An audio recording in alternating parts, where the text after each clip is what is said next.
here we go. My number 10 favorite book. Being a pro wrestling fan, being a pro wrestler for a short period of time, I found that there was no better pro wrestling book than one written by Bret Hart. I believe it was like 2005, 6, 7, somewhere around that time. But it was called Hitman, My Real Life in the Cartoon World of Professional Wrestling, written by Bret the Hitman Hart. I find a lot of wrestling books, especially biographies, autobiographies, they don't sound right. They sound like, and some of them they're written by shadow writers. So you kind of lack that emotional connection. I don't know exactly how Bret went about this book, but it is the most detailed autobiography of a professional wrestler that I have ever read. And I've read quite a bit. I've read Kurt Angle, I've read Triple H, Mick Foley, Chris Jericho, a lot. Stone Cold. I have a decent collection of pro wrestling autobiographies. Nothing was more detailed and just real than this book. It went from his early days training all the way through his time in WWF, the Montreal Screwjob, and so much more. I think it was about 500-600 pages, a really, really good read. I highly encourage it. If you are a wrestling fan and never read it before, I highly encourage that book, but it is one of my favorites, and it is my number 10. Number 9, this is the football book that I was mentioning about, and this was one of the greatest research tools that I've ever had. Shout out to my buddy Brian for recommending it to me. But it is called Take Your Eye Off the Ball. I have the 2.0 version. It's by Pat Kerwin. And what it is a way to watch football. It is a description on how to properly watch professional football.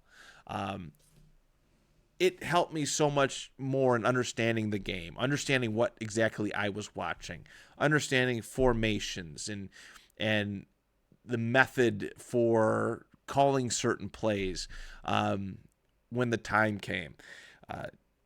It was a very useful tool. It is nice to kind of just sit there and just enjoy football for what it is.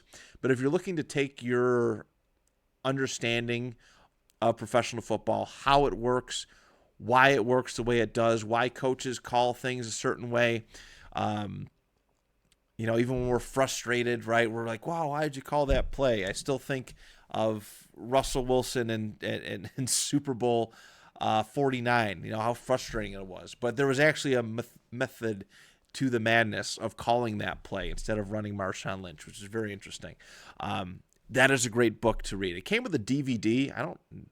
You can watch that along. Pat does a great job of explaining it, but it is one of my absolute favorite books because it brought knowledge to me. It helped me become a better football podcaster because I understood the game a lot more after doing it. As someone who's played a little bit of Little League and a year of JV, it helped me understand and appreciate football much more. So, number 9, Take Your Eye Off the Ball 2.0 by Pat Kerwin. Number 8, this book is awesome. It is called The Ultimate History of Video Games, From Pong to Pokemon. Stephen Kent is the name of it. He actually wrote it's a 2-part series, 2-part books, where the second one is more, turn of the century to what it is currently. It was a great read, but the most interesting part was the development of video games to me. Because this goes back to pre-Atari, the formation of Atari, the video game crash, everything from then into, again, Pong to Pokemon. So much growth happened in that time for video games, and it was really cool to get a detailed breakdown of it. This book is just well written. And as a video game aficionado, not a diehard, a video game enjoyer, this is really cool to listen to how video games got to the point where we are today, where it's just this massive form of entertainment. Number 7 is the book called Grant by Ron Chernow, about our 18th U.S. president, Ulysses S. Grant. We will be doing a president's list at some point, and I can't wait. I legitimately can't wait. I love U.S. history. I love presidential history. I know it's murky. It can be ugly. But there can be some wonderful stories out of it too. We will be doing that down the road, probably for the 4th of July episode. But Ulysses S. Grant, if you just hear a generalization of him, he's a drunk. He was not a great president. A lot of corruption. While that is all true, I actually, reading this book, I found out how great of a man that Ulysses S. Grant was, and it changed my perspective on him. It is a lengthy read, and the bulk of it is pre-presidency, right? Being in the Civil War, basically, being unconditional surrender. That's what they used to call him, unconditional surrender Grant, and the mercy he actually showed on the Confederates, because he knew that the country they were trying to reunite, at the end of the war. And he's actually a much better president than I think general history views him as. And it was really fun to read that. It was eye-opening, and it entirely changed my perspective of Grant. So that is my number 7 book. Number 6 is also another U.S. president, another one of my favorites. It's James Monroe. It's called James Monroe: A Life by Tim McGrath. It has a lengthy read about one of our founding fathers, and he's the 5th president. He's often forgotten about. He's the last of those founding father presidents. After him, you get John Quincy Adams, Andrew Jackson, and all that stuff, everything that led up to the Civil War.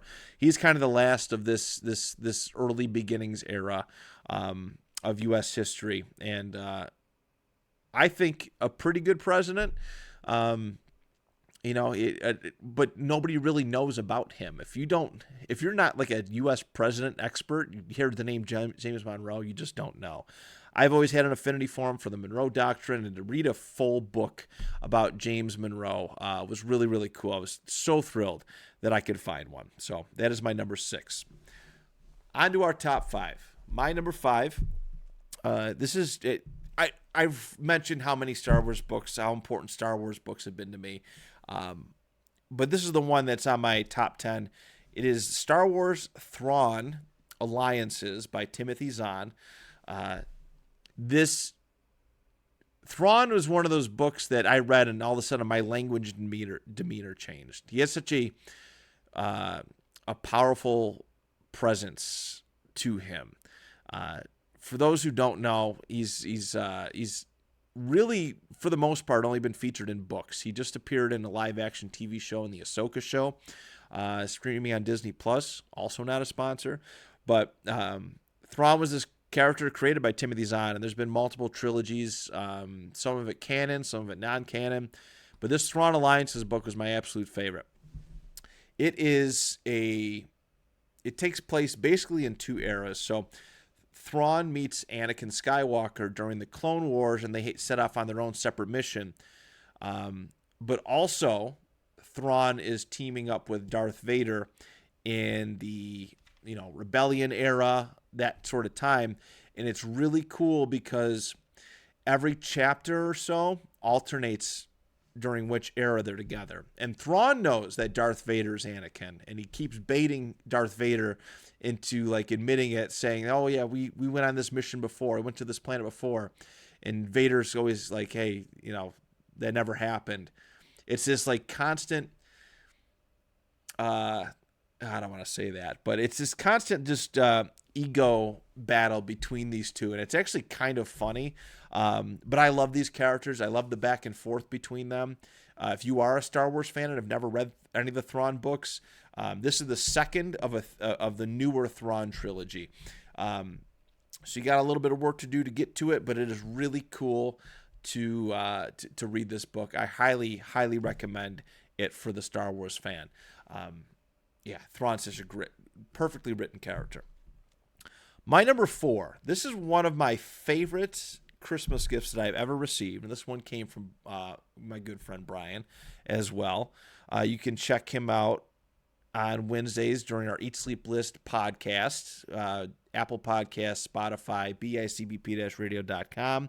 He's one of my co-hosts for that, along with Dan. But a couple years ago for Christmas, he had come back from a vacation, and he handed me this book. It's called Team of Rivals, The Political Genius of Abraham Lincoln by Doris Kearns Goodwin. Wow. It was an amazing book, and it took some time. It was a very lengthy book, but it was basically a story of Abraham Lincoln putting together this cabinet of competitive political rivals because he wanted the best minds to help win the Civil War, help hold the country together. And I love the way it was written. I love the way that it followed the perspective of all these people, and it gave me a newer appreciation for Abraham Lincoln. Lincoln, is basically a folklore hero for what he did during the Civil War, leading the country and the Union back together. But there is like some stuff that it's like, maybe Lincoln's not the guy he thought he was, but that's literally everybody in the world. But I really found a new appreciation for Lincoln after reading this book. I am forever grateful. This is one of the best Christmas gifts I've ever received. And it was so nice I was so emotionally invested in all these people throughout it. And like the assassin, it went into deep detail about the assassination, can't speak right, of Lincoln. It was just a roller coaster of a ride, and it gave me new details that I'd never known before. So highly recommend that one. That is my number 4. Number 3, one of my favorite world conquerors, historical figures is Napoleon Bonaparte. And actually, before I really, really got back into reading, I started to get allured to it, and this was one I picked up many, many years ago. So I just did it out of, okay, let me give this a shot. And I ended up reading, this is the first book, no, it's the only book I've ever read twice. It is. Napoleon, A Life by Andrew Roberts. And this author goes into, he gets letters and all sorts of different things to tell the story of Napoleon, historical accounts. And you really get a look inside his mind, his thoughts, his dealings. Napoleon was one of the greatest conquerors in world history, and whether you love him or hate him, how controversial he was, or you just don't have an opinion of him, I think it's quite the tragedy. His whole life from start to finish, and a lot of it was his own undoing. That's what makes it a tragedy, but it is one of my favorite books ever. Being as it's my number 3, and just a really cool look at Napoleon. So, number 2, this book was recommended to me by a friend at work, somebody who I look up to, a mentor in a sense. He's got a brilliant mind, but it's The 48 Laws of Power by Robert Greene. This book helped change. I need to reread it. I need to reread it again, but it helped change the way I move through life. Maybe more careful, maybe tactful with how I deal with things, with how I deal with people, how I operate, basically. It is a very popular book, and I highly recommend it. My vocabulary changed with it, and just the ways that I thought changed with it.